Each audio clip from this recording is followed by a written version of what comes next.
neuf ou usagé? Acheter des bâtiments qui sont neufs et donc peu de réparation, ou acheter des bâtiments usagés pour créer de la valeur? Acheter des bâtiments neufs parce qu'on va avoir des loyers beaucoup plus élevés, ou acheter des bâtiments usagés où les loyers sont plus bas et les augmenter?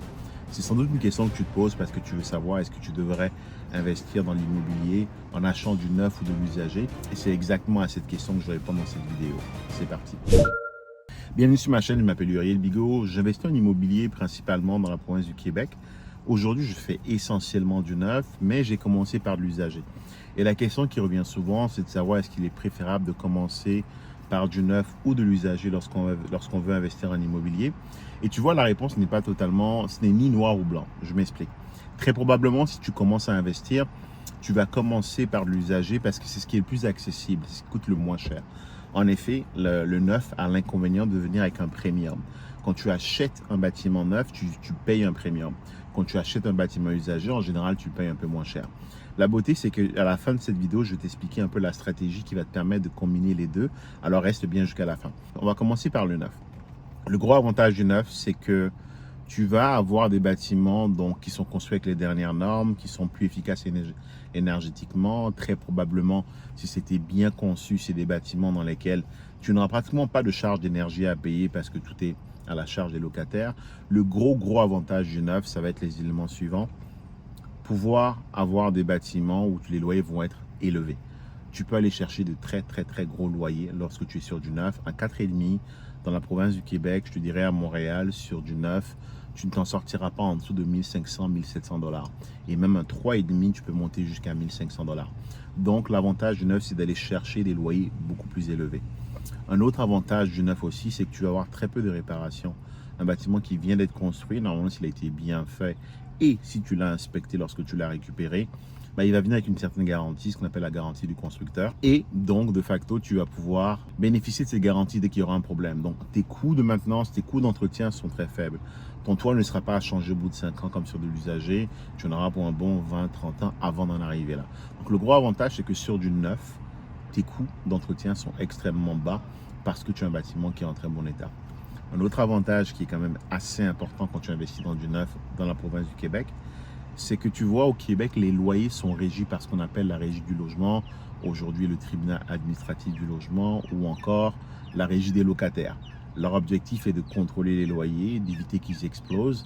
Mais la conséquence de ce contrôle de loyer, c'est que tu ne peux pas augmenter tes loyers comme tu le souhaites sur de l'usager, même si tu investis des capitaux importants pour les rénover. Et c'est ça le gros avantage du neuf, parce que dans le neuf, les 5 premières années, tu peux augmenter ton loyer comme tu le souhaites. Tu peux augmenter ton loyer de 100%, de 200%, de 50% sans avoir à le justifier, contrairement à l'usager où est-ce que là tu es quand même régi et contrôlé par cet organisme qui très clairement, on va se le dire, a plutôt pour but de favoriser les intérêts des locataires. Il y a actuellement une loi qui est en train le projet de loi 31 qui vise à venir un peu modifier cet élément-là en disant que tu dois dire à l'avance les augmentations futures. Mais à l'instant où je fais cette vidéo, cette loi n'a pas encore été approuvée. Donc, à l'instant où je te parle, si demain tu es amené à acheter un bâtiment neuf, tu peux en augmenter le loyer comme tu veux. Et ça, c'est un gros avantage. Parce que, par exemple, si tu te rends compte que tes coûts de construction étaient plus élevés, si tu te rends compte que tu les avais mal loués, si tu te rends compte que l'inflation pousse les loyers de façon générale vers le haut, tu pourras t'ajuster en augmentant ton loyer. Donc, gros avantage du neuf.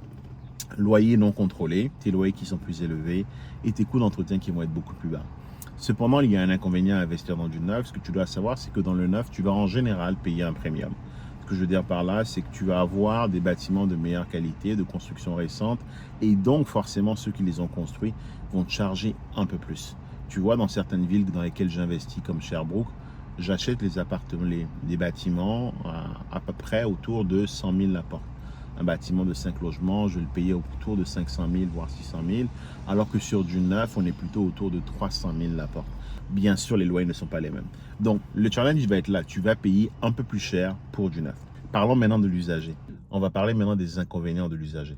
L'usager a cet inconvénient, comme tu t'en doutes un peu, d'avoir des coûts d'entretien un peu plus élevés. Donc, très probablement, tu vas avoir des petites fuites d'eau par-ci par-là, tu vas avoir des dégâts d'eau par-là, tu vas avoir une plomberie qui n'est pas forcément au code, tu vas avoir de l'électricité qui peut sauter par-ci par-là. Rien de majeur, mais qu'une fois que tu combines tous ces coûts, tous ces entretiens répétés, bah forcément, ça vient gruger sur ta profitabilité, sur ton rendement, ça vient gruger sur ton bénéfice. Donc, tu dois en tenir compte. L'autre inconvénient aussi de l'usager, c'est que c'est ce qui est le plus accessible, donc la compétition est beaucoup plus forte. Il y a énormément d'offres sur ce genre de biens, surtout lorsqu'ils sont bien pricés dans des secteurs à fort potentiel. Donc, tu te retrouves quand même vis-à-vis d'une certaine compétition. Et dernier inconvénient lorsque tu investis dans de l'usager, c'est que tu vas aussi te retrouver en général à avoir des loyers beaucoup plus bas. Une fois que je t'ai dit ça, mais il serait quand même juste de parler des avantages d'acheter des bâtiments usagés. Le gros plus d'avoir des bâtiments usagés, c'est que justement, tu as un projet. Tu as un bâtiment qui nécessite de l'amour, tu peux du coup en négocier les prix à la baisse, tu vas les payer moins cher bien sûr qu'un bâtiment neuf. Et justement parce qu'ils sont usagés, très probablement il y a des problèmes à l'intérieur de ce bâtiment. Et en termes de mindset, la meilleure façon de faire de l'argent dans la vie, c'est de régler des problèmes. Et c'est là où tu as l'opportunité de régler ces problèmes. J'ai le souvenir d'un bâtiment de 7 logements que j'ai acheté, dans lequel on avait des murs qui étaient percés, de la plomberie qui coulait, on avait de l'électricité qui n'était pas aux normes. On a tout refait et mes loyers sont passés de 600 $ à 1400 $. C'est un de mes bâtiments les plus rentables, simplement parce qu'on a réglé des problèmes. On a injecté en gros 400 000 dans les travaux, on l'a acheté à 600 000 et aujourd'hui la valeur est à 1,4. Tu vois, l'un dans l'autre, oui, on a dû mettre de l'énergie et du temps pour régler des problèmes, mais derrière, on a pu créer de la valeur. Et c'est le gros avantage quand tu investis dans l'usager, c'est que tu vas être en mesure de créer de la valeur, tu vas être en mesure de pouvoir booster la valeur et de pouvoir doubler la valeur de ton bâtiment. Tu vas être en mesure derrière d'aller chercher une certaine équité que tu vas créer toi-même et dont tu pourras te servir par la suite pour tes prochains bâtiments. Une fois que je t'ai dit ça, je pense sans doute que tu dois te dire, mais dans quoi je dois investir, de l'usager, du neuf? Voici d'après moi la meilleure stratégie. Puis elle a beaucoup à voir avec où est-ce que tu te situes dans ta carrière. Très probablement, si tu commences, tu vas commencer avec l'usager parce que c'est ce qui est le plus accessible. Je t'encourage à commencer par des petits plex, tranquillement d'aller vers les gros plex, du 9, du 12, du 15. Et tu te rendras compte qu'ultimement, c'est la même chose. Acheter un 12 ou un 16 logements, ça revient exactement au même. Et une fois que tu as fait un peu tes armes, avec 2-3 refinancements, tu auras assez de capitaux pour maintenant aller acheter du neuf. Et je te dirais même que la bonne stratégie, si tu as les bonnes compétences et les bonnes connaissances, c'est plutôt d'acheter des terrains ou d'acheter de l'usager pour le démolir et construire du neuf. Tu vois, le gros inconvénient sur le neuf, c'est que tu payes un premium parce que forcément, le développeur qui a construit ce bâtiment-là, il va vouloir derrière prendre son profit. La meilleure façon pour toi de bénéficier à la fois du neuf sans en payer le premium, c'est de le construire toi-même. Encore une fois, tout s'équivaut dans la vie. Ce que tu ne mets pas en argent, tu mettras en temps et en énergie pour le construire. Mais au passage, tu iras chercher une compétence qui est très, très recherchée. Aujourd'hui, si tu es en mesure de développer un projet immobilier, c'est-à-dire partir d'une feuille blanche et de construire quelque chose, il y a énormément de programmes gouvernementaux qui sont là pour accompagner les gens qui font ce genre de choses et donc te permettre d'attirer à toi des capitaux pour faire de plus en plus de projets de plus en plus grands.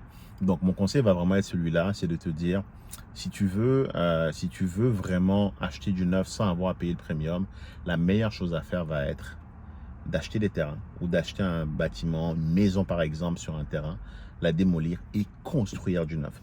Construire du neuf et acheter du neuf, ce n'est pas la même chose. Quand tu achètes du neuf, tu payes un premium. Quand tu construis du neuf, tu crées de la valeur exactement comme tu le ferais dans de l'usager. Mais là, tu te retrouves avec un bâtiment où il n'y a pas de problème, il n'y a pas d'entretien, des coûts d'entretien élevés et tu as des hauts loyers. Voilà, ça fait le tour de ce que je voulais te partager. Si tu as aimé la vidéo, si tu l'as trouvée utile, je t'inviterai à la partager à ton entourage. Je t'inviterai aussi à regarder cette vidéo ou cette vidéo. À une prochaine.